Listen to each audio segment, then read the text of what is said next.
I got into streaming because of you. Oh, really? Okay. Yep. I'm happy about that. Good times. And you're doing a great job with it, by the way. I see all of your guests. You had Edmund, you had everybody. It's great.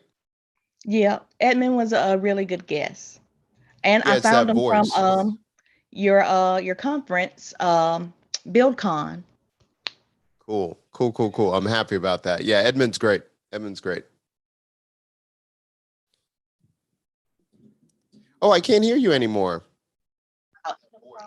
I finally figured out how to stream on LinkedIn, but now there's like two voices.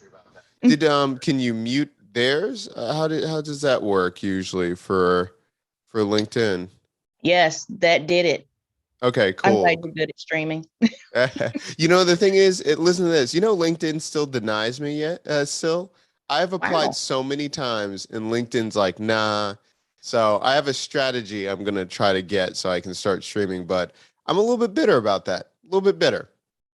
Oh, I'm sorry. I got a email from our mutual friend, Hanny Mora, the guy who runs Repurpose.io. He Hmm. said, do it now. I did it and it showed up. I was like, wow. But I'm Yeah. just now figuring out how to do it. Well, I'm glad for you. I really am because it's like I Hanny hit me up and I did the same thing. They're like, for some reason, they gave me some generic reason why they wouldn't accept me. But I was talking about I think I'm gonna have to do like 60 days of pure like engagement on LinkedIn for them to Mhm. see that I'm active because I go in spurts. So he's like, it could be because I'm not as active. That's why they're telling me I don't get the option yet. So. We'll see Oh, about that. I'm still a little bit bitter, but I've got to get my life together. all right. Well, the advice that Hanny gave me was to use repurpose.io to make snippets and put them on your business channel for LinkedIn. And it shows that that I was interested in doing some video on the platform. I So think I'm just going to do that. I had it on for a little while. I was just doing straight live streams, even though it says you can't go up to 60 minutes on like giving clips on LinkedIn. I could put my whole show on it, but maybe I should just do links. I mean, do snippets for a couple weeks. I'm going to write that down. I think I'm going to do that. yeah, I think I did it for about maybe a month before he sent out an email saying that they're letting anybody in. So Yeah. I got in. Yeah, they're desperate for content. You see with the videos. I'm not sure if you put up snippets. I can, sometimes I put up videos on LinkedIn and like it will be months later, people will still be engaging with the content. I'm just like, it's insane. That means not a lot of people are using it yet. So very interesting. So like how you do your weekly shows. I know you stream twice a week. That's amazing, by the way. Um, take those snippets, let them run. Even using one, I use one stream live. I Hmm. take the snippets and like it's like 1 to 2 minute clips, and every 3 hours I set them as live. Wow. Wow. I like that. I only I'm did that gonna. one day because I wasn't sure if that was annoying or not. Hey, if it did anyone complain? No. Keep it going then. Don't even worry about it. All right. So, Doc, how'd you get into live streaming? That's a good question. You know what? I think I've been obsessed with live streaming. Okay, I'll tell you when. It was 2015 when Zuckerberg announced they were going to do chatbots and live streaming on Facebook. And I already knew I was like, this is going to be it. This is going to be it. I was like, that wave's going to hit. I was like, live streaming is going to do it. When they want so many people to produce content live on Facebook, I was like, that's the next play. That's going to be big. I mean, I'd already seen Twitch before, but I felt like I couldn't go into that because I just like watching video games. I like watching people play video games, mainly because I'm the youngest child and my siblings never let me play video games. I was always watching and giving them strategy. So I enjoy those kind of things. So I've always wanted to do that. Oh, and by the way, before live streaming in 2015, um, I have always liked videos, creating videos, but I love live audiences. I love live shows because I like people being spontaneous. And I think that's just a different feel than pre recorded content. So yeah, that's how it happened. So I wanted to get in live streaming, got into that, and then I was working with an influencer. Her name was Christmas Abbott. She was pretty big at the time. She's still big, but like she was huge because she was the first woman pit crew member at NASCAR at the NASCAR level, professional level. So she was a CrossFit Games athlete. She was there, and then she was on a reality show, and she was a part owner of this startup called Rush Club. And imagine MMA. So imagine like MMA meets CrossFit, where they would have weight classes for workouts. It would be head to head in a ring. And it was just a huge spectacle. So it was almost like wrestling in a way. And what they needed was they needed to figure out how to live stream their events online. And I was working with her just on her website. And in fitness, if you could do a WordPress website, they think that you're a technical co-founder or whatever. So I became the CTO of Rush Club, and they're like, go find me a way how to live stream. And this was before it was easy with Facebook to just click the button. You had to go and find the stream key, put it in, find different pages, Had to use OBS, and OBS, the open broadcasting system. You had to figure it out. So on my 2010 MacBook, I Frankenstein together and started live streaming for their events. Nice. Mm-hmm. Well, I hate it when my brother wouldn't let me play video games. I couldn't stand that. And now my son watches other people play video games. Like, why would you care? But he doesn't know he doesn't have any video games of his own to play. Safe. I got into live streaming when I saw you as a speaker on a Hey Summit platform talking about live streaming, and you said, do it now, do it today. There's a more button in Zoom.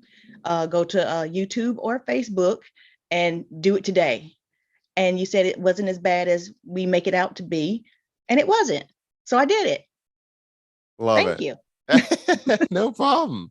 Yeah, I'm glad you did it. It's awesome. But I'm glad that it worked out. And I love it. Yeah, you have your own backgrounds. You have all this kind of stuff. So it's awesome to see. Yeah, I love working in Canva. I still kind of use Photoshop, but not as much anymore. I mean, if Photoshop offers some templates, maybe I'll go back. Yeah. Canva, they're taking over the world. How did you start with your events? I've been to maybe 3 of your events so far. They're really great. How did you get into events? You know what? That's a good question. I think it's almost like that live streaming thing. I think it actually starts before I got online. So I used to DJ. I was a wedding DJ starting at 12. And so I've always loved events and like just any kind of anniversary, any kind of event that's just fun. And I used to throw events with my friends. It would just be us. I mean, I didn't care if people came or not, if it was other people, but for my main crew, I used to do like annual spectacular events, so extravaganzas, things like that.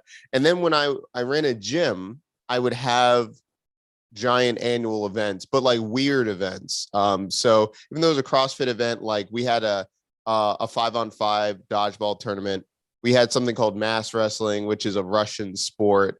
We would just do like, I love spectacles. And so with that, the online summits came along when Teachable had their first ones. And so I've been following Teachable since they were Fedora. So before they switched names. So I think Teachable, when was that? Like maybe 2012 or whenever. I got to find out when Teachable first came about. But they had their first summit. And that's where I found out about Joanna Wiebe. So it was 2014, I guess. 2014. I feel like it was earlier, but whatever. So 2014, they had that one, and they're like, hey, go do a summit. So very similar to how you said, like, I said, like, go do live streaming, you did it. They had a week-long thing, was like, hey, Black Friday is coming, go do a summit. And so I didn't have an audience. I just went and did it using Teachable. And that was my first online summit that I was like, man, this was really fun.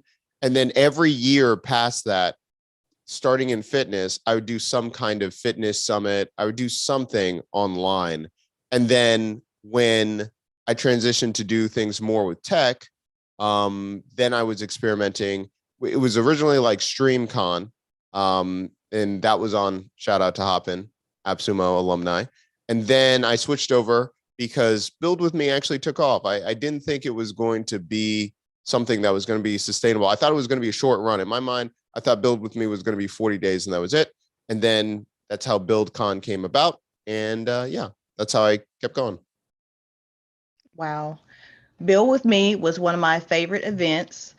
I don't know how you got those people to come on to an event and give away stuff. Yeah. That was amazing. Not just the AppSumo coupons, but I can't remember his name, but he had a shopping cart and he gave the name Jay, of his developers. Jay. He Yep. Yeah, he told how much he paid for his developers. He told how long it took. I'm like, wow, Jay was generous. awesome. Yeah. Yes, Yeah. Yeah. I think, you know definitely one what? of my favorites. I think, yeah, he was awesome. And then he was talking about his SOPs, how he does it, and scaling. He was awesome. Yeah, we had Vanessa from AppSumo. We had Marie Pauline from Notion Mastery. I think the reason I think they did it, number one, I think just, I mean, it's easier said than done. Finding ones that are super generous, but I think once they see like the Build With Me show, um, I think the Build With Me show is very therapeutic, especially during COVID and everything. But I think the reason the show works is vulnerability and just showing that it's not perfect. And I think when people see that and guests see that it's really different than most, it's not a bait and switch. It's not like, hey, you to do this, you need to buy something. Like if no one ever pays me a dime, I think they might be better than ever paying me because there's so much that's given away. And I think having that attitude, they honestly, I think all the guests see how much we put out there on the show, and then they just do it naturally. And so I think that they're just like, yeah, I don't care. I'll do it. And they like the audience, and the audience, I think, really responds to it. What I like about Build With Me is that you tell me how to do stuff, and then you do your comparison videos, and I get to figure out which one I like. One that was surprising was Adalo and Adramo, Oh, yeah, yeah, and yeah, yeah. you told which one you chose, and you said some of you might be surprised. I was surprised. I was like, wow, because you had talked about Adalo for so long, and then I was like, wow, you picked Andramo, but it was amazing, and therefore I bought Andramo. Yeah. Well, thank you. Thank you. Yeah, I mean, that's the thing with it. And, and the Dollar team, they know this because like, and this is the other thing, by the way, too. I tell anyone some videos are sponsored, very seldom are they sponsored because I don't want people to tell me what I should and should not do when I compare videos. Like there's some, they're like, hey, I want this, this, and this. I'm like, I'm not going to do that just because you paid me. If it so happens that I pick you, that's fine. If not, it doesn't matter. So yeah, Ajamo, yeah, that's an interesting one because what I find is most people just want a template. They just want to do X, Y, and Z. And I'm like, a Dalo is a lot more powerful and a lot more flexible, but you're looking just to do this. Why would you not? And the max out, you see how much a Dalo charges for storage and everything. I'm like, most people when they're tinkering, they want more power. And I'm just like, no, I mean, honestly, I tell people I have a new dollar video coming out and I think it's powerful and it's really good, but I'm like, half the time, I get like tons of churches that are like, I just want X, Y, and Z. I'm like, Andrama already has a template to do that. Why? I don't just go do it. Go do it. But the main key is, like you said, go build it. Like, don't talk to me and just be like, now you go. No, you're not paying me to be your developer. I'm telling you, you can go do this, but you got to put some time into it. Like that's the bottom line. That's true. I did get caught up in watching your shows, and you told me don't just watch it. You got to actually do this stuff. And when I actually followed through, good thing it's recorded. I can stop and go back, rewind. That is very helpful. watching your show helped me build out my SendFox from AppSumo newsletter. Cool. It runs by itself. I love automation. Yay. Yep. You're very good at helping people build things. I like that. And I get that a lot from your events. Another one of your events is the Build With Me. I'm sorry, Brand Factory Sprint. Oh, I'm getting thank my you. mixed up. It's all right. We might change the name. No, don't get too bonded to that. I think we're going to switch it to Build With Me. I mean, Brand Factory, I think it was so on the agency side, but I think we're doing more like edutainment and we're doing more media. I'm not sure if we're going to really, I mean, Brand Factory, I always wanted Brand Factory if we're doing more agency and getting clients. So that's why I'd always give the name. But like now, I'm like, I think it's more, people have more an affinity to Build With Me. It makes more sense. The kits work for itself because you're building with me and you're building your kits yourself. So yeah, I'm glad. The sprints are coming back. The sprints are going to be back in about 2 weeks for the end of the year. Looking forward to it. One of the things I like about when you host your events, it's on the same day as Build With Me, your live stream show. I thought that was brilliant. Cool. Same day, same time, or just a little longer. Mm-hmm. Brilliant. Mm-hmm. Thank you. How did you come up with that? You know what? Okay, so there's this book that I like. It's called Company of One by Paul Jarvis. Basically, it talks about how you can have a sustainable business and you don't need to like get caught up with everyone that, hey, this is how people create startups or SaaS. Company of One have been around for centuries of business. There's great companies that have been around. They talk about ones in Japan. The reason I bring that up is being in a state of comfort or being in things that you like and just doing only the things that you like. So I know this is a longer answer, but the reason getting to this, I'm only doing things that I really like doing. And I like streaming on midweek. I like streaming on Wednesdays, particularly. I've always liked Wednesdays. And so I was like, why am I going to do it any other day? I'm already streaming on this day. I enjoy talking to people. And I also think it's like a TV show again, where people know that I'm going to be doing something on Wednesdays. So it kind of fits into, I feel like, I don't know, maybe because I watched too much TV as a kid, but I remember I remember when Star Trek Next Generation was on. I remember when Star Trek Voyager, I know it was on Wednesdays. I always remembered it was on Wednesdays. And so to me, that's when I want my events. I was like, that I want people to remember that this is the day that Doc does these things live. And to me, I almost feel like it's another, like, I almost feel like it's a ramp up event. Like I start on YouTube and it's like, we're going to bring the party over to the next thing.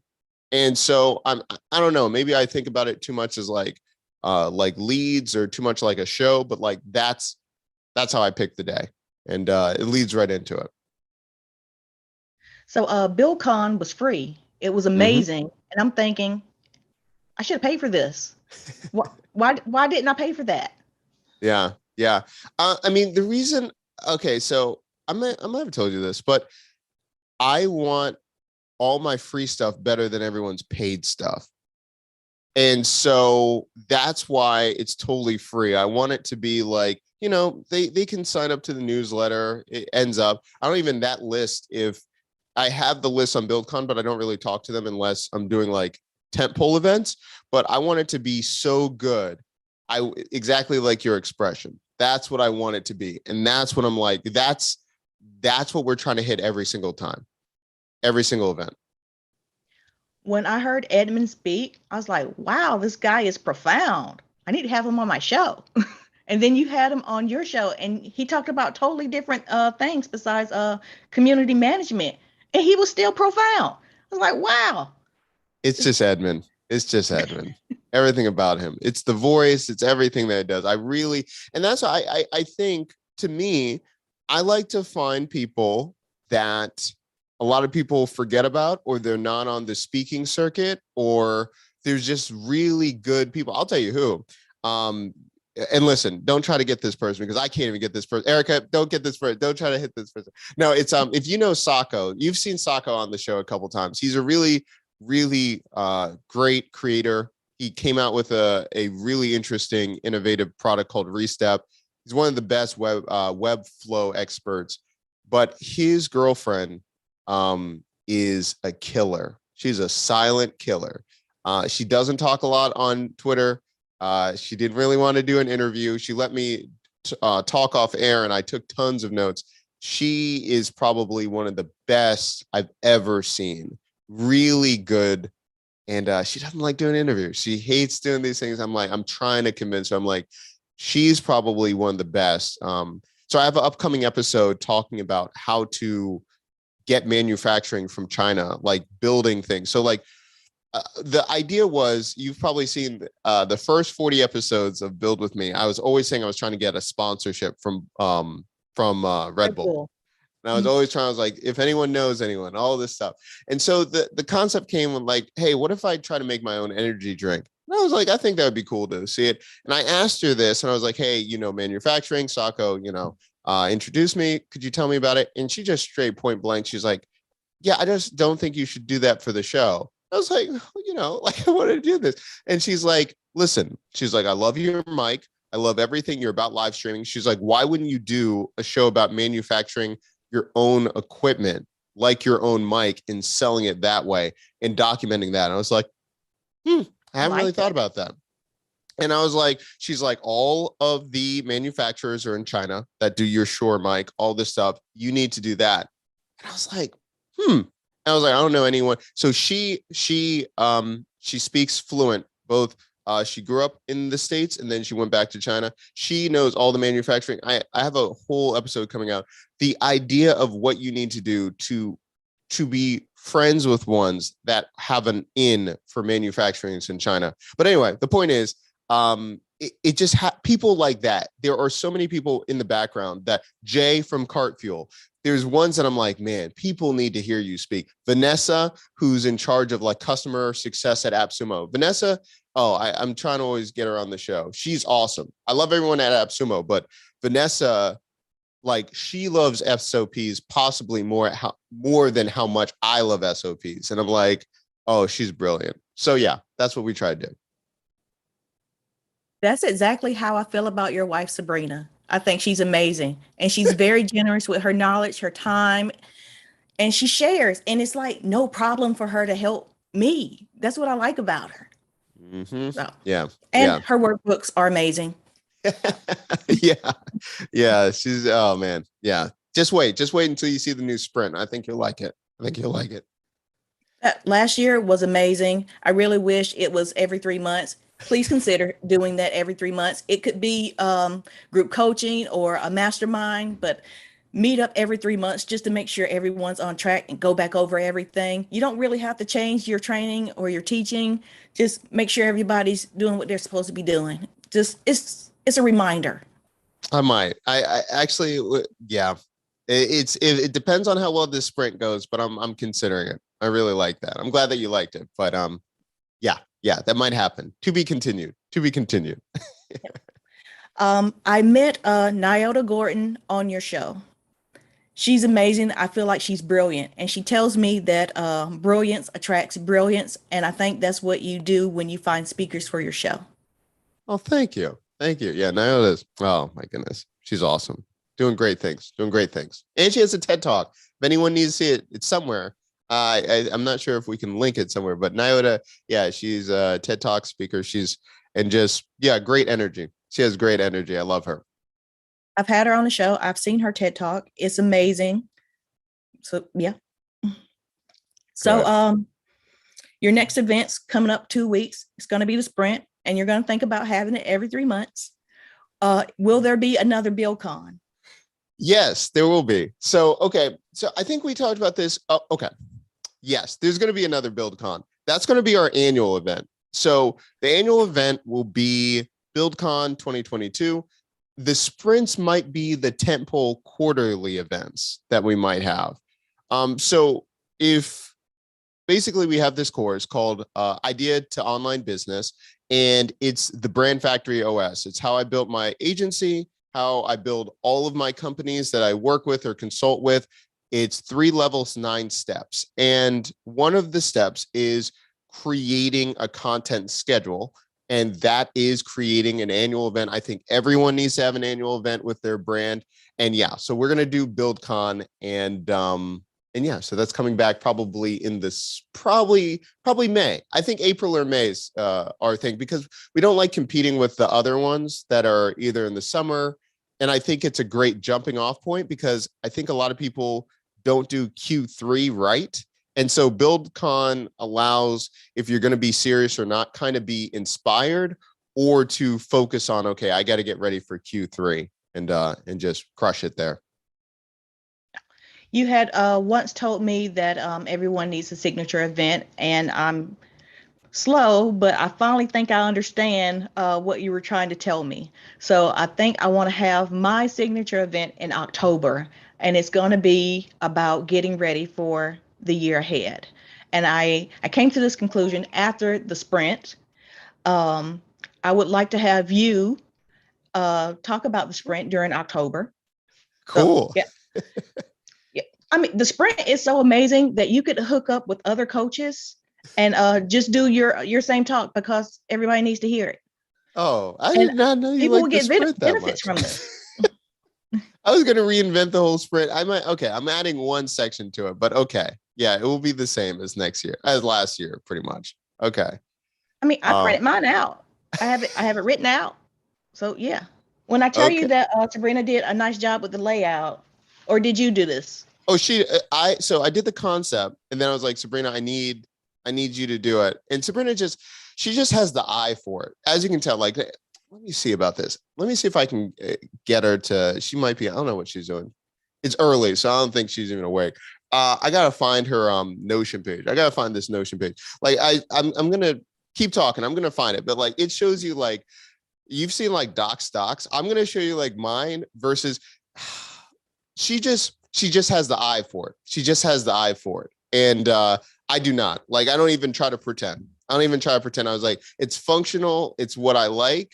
It's kind of like the difference you saw the shop that I was showing on the live stream. Like, I wish I could do something visually like that. Like, in my head, that's what I want it to be. But you see what docs looks like. Like, it's in my head, I'm like, this is what it, and I look at everyone's. But yeah, so I did the format that I wanted, and then I was like, just make it a workbook. And I was like, this is the style and tone. So I'm not even good with colors. I'm just like, I like these combinations.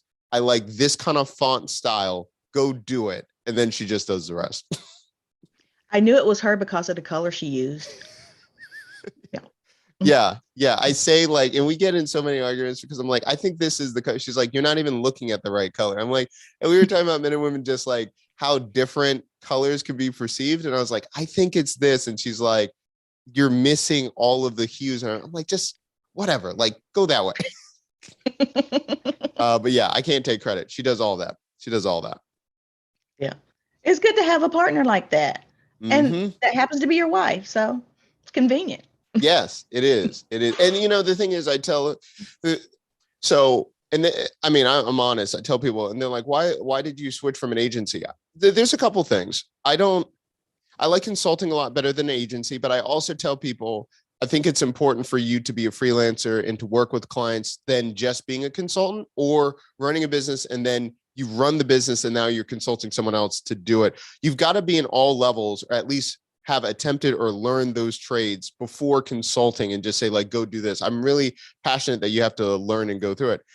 The reason I say that is my wife likes doing her own thing. She has her own channel. She does everything. She builds things. So she 3D prints. I can't even tell you how much she learned how to code just to learn how to use lights. So she does like Arduino kits. So she does all these things. The reason I bring this up is she told me, she's like, I'm not going to work with any more clients. I do not like being a project manager. And I said, okay, this is a trade-off, because again, company of one, do things that you really enjoy doing, cut everything else out. I was like, okay, so what do you want to do? She's like, I want to work on your graphics. I want to work on your YouTube channel. I don't want to talk to clients anymore. So I was like, okay, if this works, we have to replace our income that we do with agency. We've got to do it this way.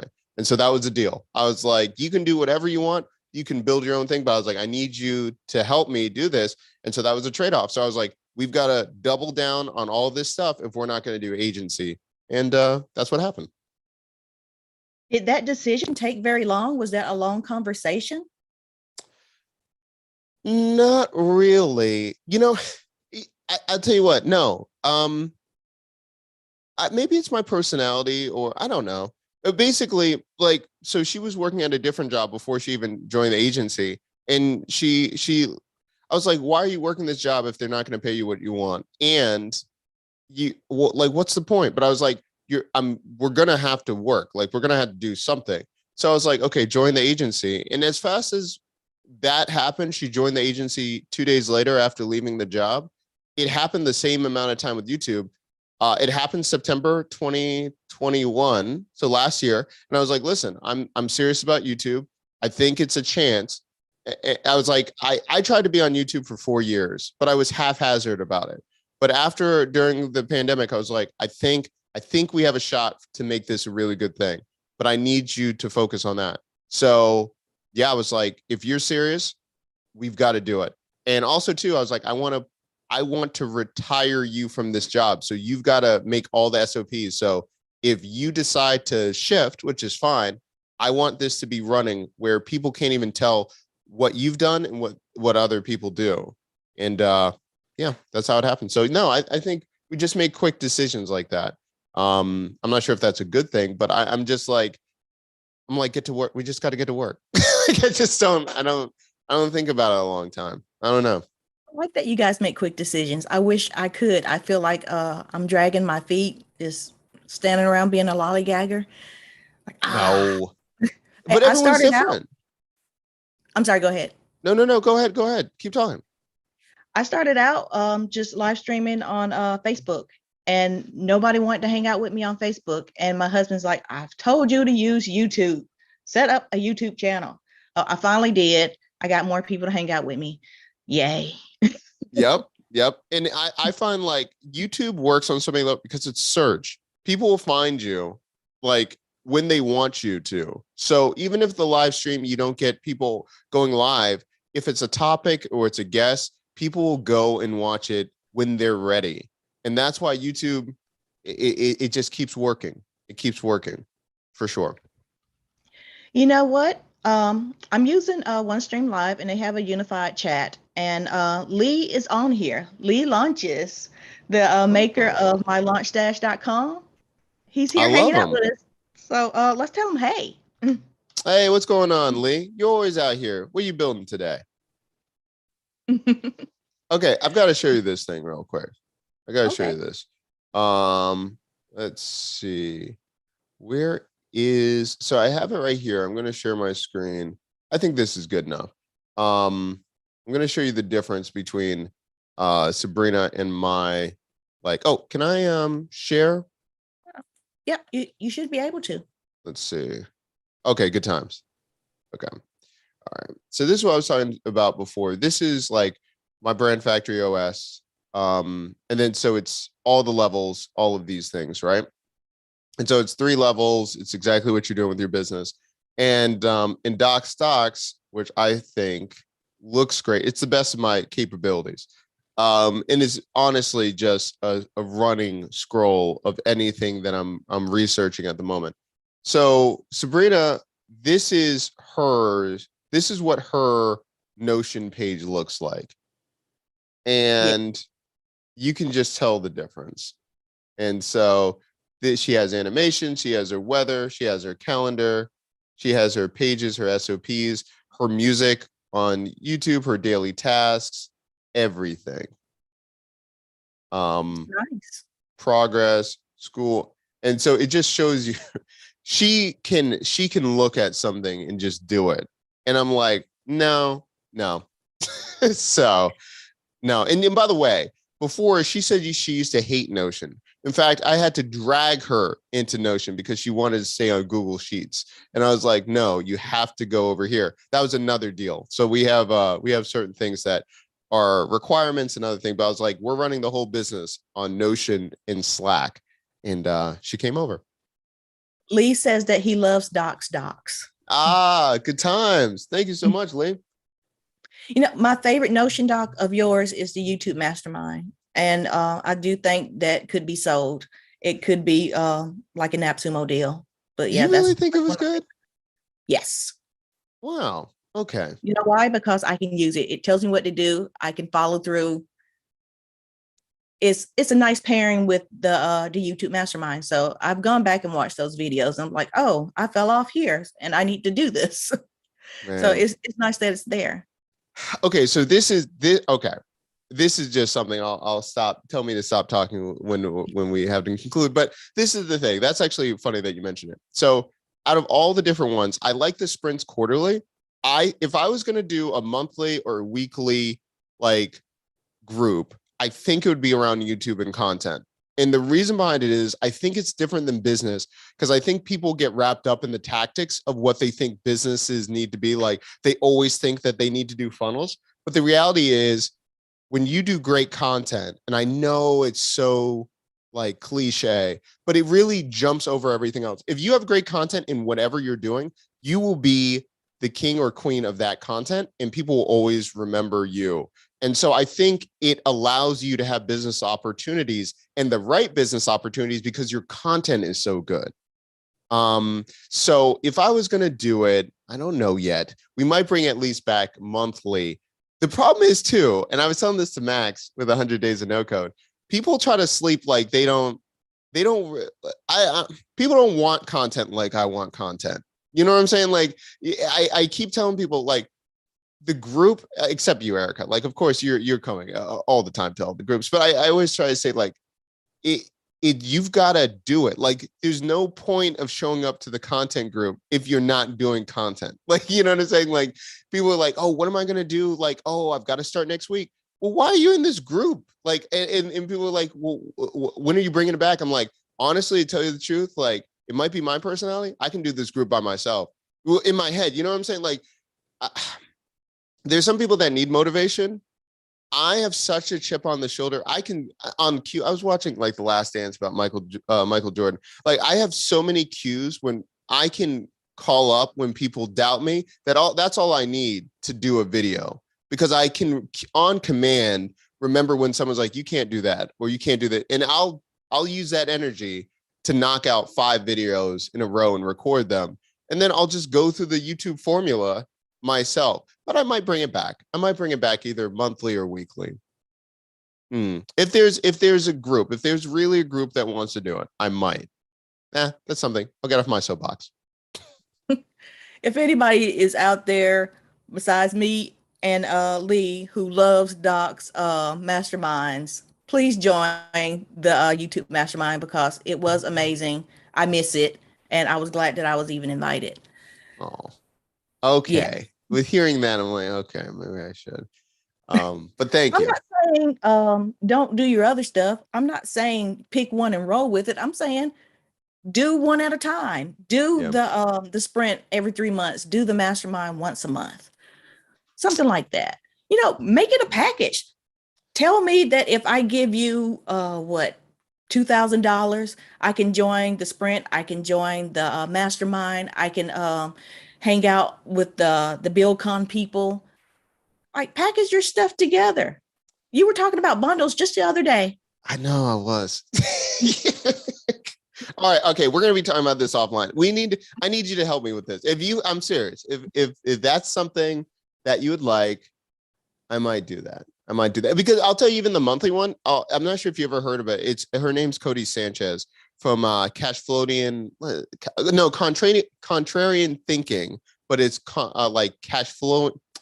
She has too many like, but cash. Ah, let me just find her email.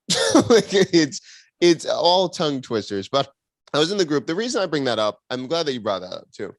I don't think weekly groups. I was in a mastermind. Let me tell you. I mean, I'm honest. I tell people the most expensive. Now, this is the most expensive thing that I've ever paid for training. I think it was about $12K a year, and it was a weekly mastermind. But you know what the reality was? What? I don't feel like weekly worked. And this is just me. I understand the pricing and it worked for ones. I think just for myself, I always pushed it off because I was like, I always have next week. And it wasn't special. the contrarian thinking, it's once a month, the last Tuesday of every month. I put it on my calendar because I'm like, I need help, and it's only once a month. And I feel like people gravitate towards that, to that once a month. And I also think building content, you need to build and have a portfolio to review back. And if you see it every week, it's not enough breathing room to see what happened. I think you can always do, like, I'm thinking about weekly like check-ins and doing it either in a Discord channel or something, just to, hey, what's going on this week, as a quick reminder, and then only meeting once a month for content. I So, like that. okay, we're going to be talking about this. I might do that. All right. You've convinced me, but I honestly think doing something like that, a monthly, it's Cody Sanchez, contrarian thinking. That's what she does, contrarian thinking. And then she has a mastermind group where it's the other name, which I can't pronounce. Yeah. Sorry about that. I have a question. Sure. Wednesdays, you give me great information for free. Tuesdays, you and Brent give me great information on NFTs for free. How do you know when to charge for your content? That's a really good question. This is, by the way, the group Contrarian Cash Flow is the other group. Okay. So I'll tell you what, I've changed my thinking on this quite a bit. There's a couple different models to do this. And so I've tried different ones. Okay, so if you're just going for testing if it's worth a certain amount, I believe testing out the gate is very important quickly to make sure you're on the right track. And so I think if you're trying to experiment with a concept, a micro SaaS, which is software as a service, a SaaS service, a database, I think it's important, once you have the concept of it, to test very aggressively. After you've established the MVP pricing, now it's understanding, how do you want to scale that pricing that works for you? And I think that's the main thing. If you notice, for Build With Me and with the show with Brent, I think it was still trying to figure out what it was trying to be. And I didn't have a clear set of like where I wanted it to go. So instead of trying to work on that, I want to go the reverse and put out the best content that I could repurpose, and for people to know, wow, like there's no other place better. And so at a minimum, I become, or Brent and I, or whatever I'm doing, we become the authority on the subject. And I think that's worth more long-term. And then I can figure out when I'm going to be pricing it and things like that. Does that make sense? It does. I really feel like the things you and Brent are talking about on Tuesdays with the NFTs, I feel like you gave me an idea for a business.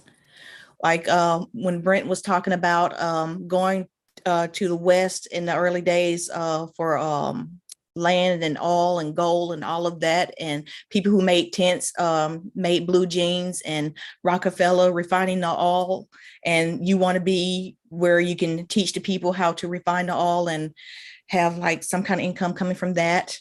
I was like, that's amazing. That is a foundation for a business. Just that one episode for me. I like that. Awesome. And you gave Awesome. it to me for free. So it definitely should be repackaged as a course. Thank you. Thank you. And that's the thing. Like, I think later on, I'm like, to me, and I'll put it this way, I think I'm so bullish on this tactic of just doing your best, because I have spent so much money buying so many courses that they're like, hey, just get 1,000 people to do this. The conversion rate of this to get this, you'll do this and you'll make this. It never works, because they're making the assumption that your audience is made up of these people without weeding out the ones that are best for your audience. So you saying, oh, I'm going for 1,000 people, the conversion rate of this, it never worked. And I always was a sucker that was trying to do the math to do it. And then I was always disappointed with the launches. I was always disappointed when someone would get on my list, buy something. I've had people buy things that were 1,000 and they want a refund. Well, guess what? If I filtered them out, they shouldn't have even been on my list. They shouldn't have even been on my list. So if you look at it, especially my YouTube content, I've actually changed it. Before, there's a lot of ways to opt in. There's actually very few, and you have to hunt me down to even opt in to a lot of these things. And that now becomes the filter of who's right in the audience, who would be the right person to sell to eventually. And now I have an email sequence that I think it's a 13.